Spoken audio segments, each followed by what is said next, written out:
nyata dan gaib yang berbahagia. Kita sering bertanya-tanya, apakah Sang Hyang Ismoyo sama dengan Semar Putrunoyo dan sama juga dengan Sang Hyang Astadewa? Sebelum membahas masalah tersebut, mari kita simak kisah dari Semar Putrunoyo yang banyak diceritakan dalam pewayangan, baik di Jawa Barat, Jawa Tengah, Jawa Timur, dan juga di Bali. Karena sedikit banyak kisah-kisah yang ada dalam pewayangan tersebut memiliki kemiripan dan tentu menjadi tanda tanya bagi kita. Mengapa hal tersebut bisa terjadi? Tentu ada yang mengilhaminya. Karena tentunya zaman dahulu tidak seperti zaman sekarang, di mana informasi dengan sangat mudah tersebar ke seluruh penjuru dunia.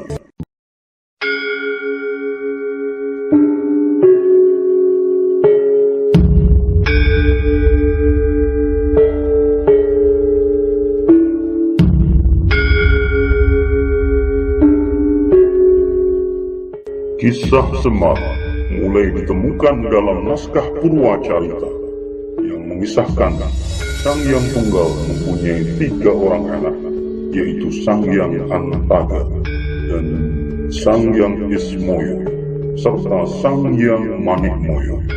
Sang Hyang Tunggal memerintahkan Sang Hyang Antaga dan Sang Hyang Ismoyo ke dunia, sedangkan Sang Hyang Manikmoyo diangkat sebagai Raja Kahyangan Tribhuwana yang bergelar Batara Guru. Ketika turun ke dunia, Sang Hyang Antaga memakai nama Togok Tejo Mantri dan mempunyai teman Bilung Sarawita yang ditugaskan untuk mengemong, mengasuh, ataupun menuntun bangsa yang berwatak serakah, bengis, kejam, dan angkara murka. Sedangkan Sang Hyang Ismoyo menggunakan nama Semar Putrunoyo yang ditugaskan untuk mengasuh, mengemong, dan menuntun para kesatria yang mempunyai watak santun, berbudi pekerti yang luhur. Semar sebagai penjelmaan Sang Hyang Ismoyo mengabdi untuk pertama kali kepada Resi Manumayasa, leluhur para Pandawa. Pada suatu hari, Semar diserang oleh 2 harimau berwarna merah dan putih. Resi Manumayasa memanah keduanya sehingga berubah wujud aslinya menjadi sepasang bidadari bernama Kanastri dan Kaniraras.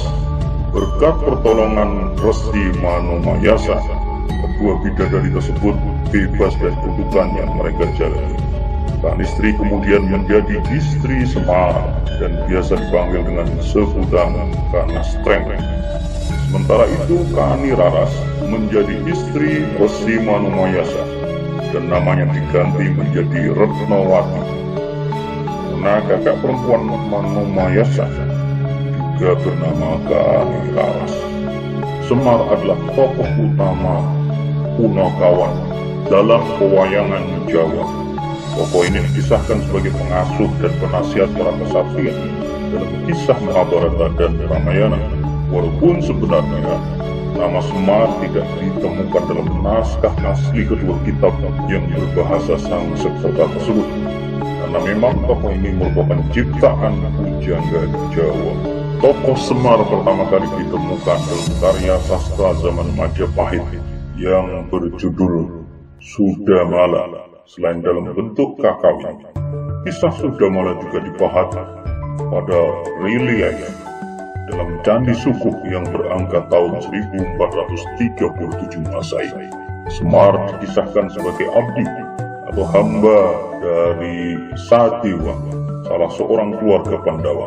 Tentu saja peran Semar tidak hanya sebagai pengikut, tetapi juga sebagai pelontar humor untuk mencairkan suasana yang tegang. Pada zaman berikutnya, ketika kerajaan-kerajaan Islam berkembang di Pulau Jawa, wayang pun dipergunakan sebagai salah satu media dakwah. Kisah-kisah yang dipentaskan masih seputar Mahabharata yang saat sudah melekat kuat dalam memori masyarakat Jawa. Salah satu ulama yang terkenal sebagai ahli budaya Contohnya adalah Sunan Kalijaga. Dalam pementasan wayang, tokoh Semar masih tetap dipertahankan keberadaannya. Bahkan peran aktifnya lebih banyak daripada dalam kisah Sudamala. Dalam perkembangan selanjutnya, derajat Semar semakin meningkat lagi. Para pujangga Jawa mengisahkan Semar bukan hanya sekedar rakyat jelata biasa, melainkan jelmaan Batara Ismaya, kakak nomor 2 dari Batara Guru, yaitu raja dari para dewa di Kayangan. Dalam pewayangan di Jawa Tengah, Semar selalu disertai oleh anak-anaknya, yaitu Gareng, Petruk, dan Bagong. Namun sesungguhnya ketiganya bukan anak kandung Semar. Gareng adalah seorang pendeta yang dikutuk dan dibebaskan oleh Semar. Sedangkan Petruk adalah seorang putra dari seorang raja bangsa Gandarwa atau raksasa, yaitu Prabu Gandarwa Raja Bali. Sementara Bagong tercipta dari bayangan Semar berkat sabda sakti Sang Hyang Penang. Semar dan ketiga anaknya tinggal di desa Karangkadung, salah satu desa di wilayah negara Ngamarta, suatu kerajaan yang dipimpin oleh seorang raja yang merupakan saudara tertua Pandawa bernama Prabu Puntadewa.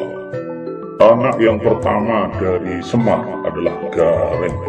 Gareng digambarkan memiliki tangan patah dan kaki yang tidak sama panjang. Karena kekurangan tubuhnya, Gareng diceritakan sangat berhati-hati dalam berperilaku. Gareng juga diceritakan tidak suka mengambil milik orang lain. Sosok Gareng dianggap sebagai manusia yang ramah, yang memiliki banyak teman. Anak yang kedua dari Semar adalah Petruk. Petruk diceritakan mempunyai bentuk fisik yang paling sempurna. Petruk digambarkan memiliki badan yang tinggi dan wajah yang gembira. Petruk juga sebagai seorang pribadi yang baik dan rajin ibadah. Di samping itu, Petruk juga memiliki sifat gembira dan dermawan.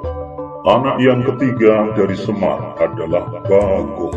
Bagong merupakan tokoh yang paling menghibur di antara punakawan lainnya. Bagong memiliki fisik dengan mata yang bulat, badan gemuk yang mirip dengan Semar. Bagong diceritakan sangat cerdas dan kritis. Ia sering mengeluarkan kata-kata sindiran terhadap ketidakadilan yang terjadi.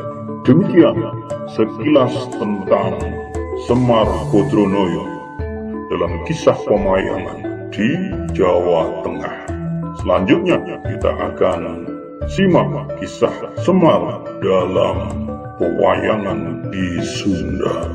Sampai ketemu pada episode selanjutnya, dan tetap di Alam Nyaga.